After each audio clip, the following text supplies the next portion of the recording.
American president Donald ട്രംപിന്റെ Gulf പര്യടനത്തിന് തുടക്കം. അല്പസമയത്തിനകം ട്രംപ് സൗദി അറേബ്യയിലെത്തും.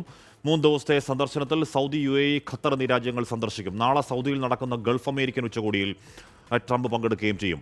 സൗദിയിൽ നിന്നും ജലീൽ കണ്ണമംഗലം ചെയ്യുന്നു. ജലീൽ, ഒരുപക്ഷെ മാർപ്പാപ്പ കാലം ചെയ്തപ്പോൾ വത്തിക്കാനിലേക്ക് പോയതൊഴിച്ചാൽ അതിന് നയതന്ത്ര യാത്ര എന്ന് പറയാൻ കഴിയില്ല. ട്രംപ് അധികാരമേറ്റതിന് ശേഷം ട്രംപ് നടത്തുന്ന ആദ്യ ഒരു നയതന്ത്ര വിദേശകാര്യ യാത്രയാണ്. അതുകൊണ്ട് തന്നെ എത്രത്തോളം പ്രാധാന്യം സന്ദർശനത്തിൽ ട്രംപ് വെക്കുന്നുണ്ട് എന്നത് വ്യക്തമാണ്. റിയൽ എസ്റ്റേറ്റിലടക്കം ട്രംപ് ചെയ്ത താല്പര്യങ്ങളുണ്ട്. എന്തൊക്കെയാണ് ചർച്ചകൾ? എപ്പോഴാണ് ട്രംപ് എത്തുക? എങ്ങനെയാകും സ്വീകരണം? ജലീൽ. ഹാഷ്മി, ഗൾഫ് പര്യടനം, അമേരിക്കൻ പ്രസിഡന്റ് ഡൊണാൾഡ് ട്രംപിന്റെ ഗൾഫ് പര്യടനം ഇപ്പോൾ ഇന്ന് ആരംഭിക്കുകയാണ്. അദ്ദേഹം വഴിയിലാണ്, സൗദിയിലേക്കുള്ള വഴിയിലാണ്. വിമാനത്തിനകത്ത് നിന്നുള്ള ദൃശ്യങ്ങളെല്ലാം പുറത്തു വന്നിരുന്നു. ഏതാണ്ട് ഉച്ചയോടെ റിയാദ് വിമാനത്താവളത്തിൽ അദ്ദേഹം എത്തുമെന്നാണ് പ്രതീക്ഷ. ചരിത്രപരമായ സന്ദർശനം എന്നാണ് ട്രംപ് തന്നെ ഈ സന്ദർശനത്തെ വളരെ പ്രധാനപ്പെട്ട കരാറുകളും തീരുമാനങ്ങളും പ്രഖ്യാപനങ്ങളും ഒക്കെ ഈ സന്ദർശന വേളയിൽ ഉണ്ടാകും എന്നാണ് പ്രതീക്ഷിക്കുന്നത്. സൗദി കിരീടാവകാശി മുഹമ്മദ് ബിൻ സൽമാൻ രാജകുമാരനുമായി അദ്ദേഹം ഇന്ന് കൂടിക്കാഴ്ച നടത്തും. 3 ദിവസമാണ് അദ്ദേഹം ഗൾഫിലുണ്ടാവുക. സൗദിക്ക് പുറമെ UAE, ഖത്തർ എന്നീ രാജ്യങ്ങളും സന്ദർശിക്കുന്നുണ്ട്.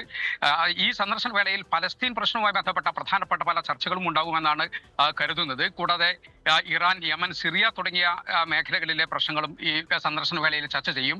സൗദിയുമായി വൻ തുകയുടെ ആയുധ കരാർ ഒപ്പുവെക്കുമെന്നാണ് പ്രതീക്ഷ. $100 ബില്യൺ ആയുധ കരാർ സൗദി US ഒപ്പുവെക്കും. അതോടൊപ്പം തന്നെ വലിയ തോതിലുള്ള നിക്ഷേപ കരാറും സൗദി അമേരിക്കയും തമ്മിൽ ഒപ്പുവെക്കും. $1 ട്രില്യൺ നിക്ഷേപം അമേരിക്കയിൽ നടത്താനാണ് സൗദി ആലോചിക്കുന്നത്. അതിന് പുറമെ ആണവ സഹകരണ ധാരണാപത്രത്തിലും സൗദിയും US ഒപ്പുവെക്കും. വീണ്ടും പ്രസിഡന്റായ ശേഷം ആഷു പറഞ്ഞതുപോലെ ആദ്യത്തെ വിദേശയാത്ര, അതായത് രാഷ്ട്രീയ ലക്ഷ്യങ്ങളോട് കൂടിയുള്ള ആദ്യത്തെ വിദേശയാത്രയാണ് ട്രംപിൻ്റേത്. ഫ്രാൻസിസ് മാർപ്പാപ്പയുടെ സംസ്കാര ചടങ്ങിൽ അദ്ദേഹം പങ്കെടുത്തിരുന്നു. എന്നാൽ രാഷ്ട്രീയ ഉദ്യമത്തോടു കൂടിയുള്ള ആദ്യത്തെ സന്ദർശനമാണ്. പലസ്തീൻ സ്വതന്ത്ര രാഷ്ട്രമായി അംഗീകരിക്കുന്ന പ്രഖ്യാപനം കൂടി, അമേരിക്ക അംഗീകരിക്കുന്ന പ്രഖ്യാപനം കൂടി ഇതിൽ ഉണ്ടാകുമെന്ന് വരെ വിലയിരുത്തപ്പെടുന്നുണ്ട്. ഏറ്റവും പ്രധാനമായി ഗസയിലെ വെടിനിർത്തലാണ് ഈ സന്ദർശന വേളയിൽ പ്രധാനമായും പ്രതീക്ഷിക്കുന്നത്.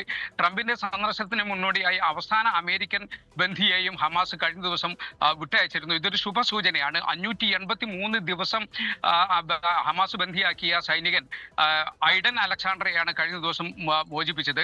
നാളെയാണ് അമേരിക്ക ഗൾഫ് ഉച്ചകോടി, ഏറ്റവും പ്രധാനപ്പെട്ട ഉച്ചകോടി. പലസ്തീൻ പ്രസിഡന്റ് മഹ്മൂദ് അബ്ബാസും, അതായത് GCC രാഷ്ട്ര തലവന്മാർക്ക് പുറമെ പലസ്തീൻ പ്രസിഡന്റ് മഹ്മൂദ് അബ്ബാസും ഈ ഉച്ചകോടിയിൽ പങ്കെടുക്കും എന്നാണ് ഏറ്റവും പ്രധാനപ്പെട്ട ഒരു കാര്യം. അതേസമയം ഇസ്രായേൽ പ്രതിപക്ഷം ഈ പ്രസിഡന്റ് നെതന്യാഹുവിനെ ഇതുമായി ബന്ധപ്പെട്ട് കുറ്റപ്പെടുത്തിയിരുന്നു. സ്വന്തം നിലയ്ക്ക് ഹമാസുമായി ചർച്ച നടത്താൻ അമേരിക്കയെ പ്രേരിപ്പിച്ചത് അദ്ദേഹത്തിന്റെ കഴിവുകേടാണ് എന്നാണ് പ്രതിപക്ഷം കുറ്റപ്പെടുത്തുന്നത്. ആഷ്മി.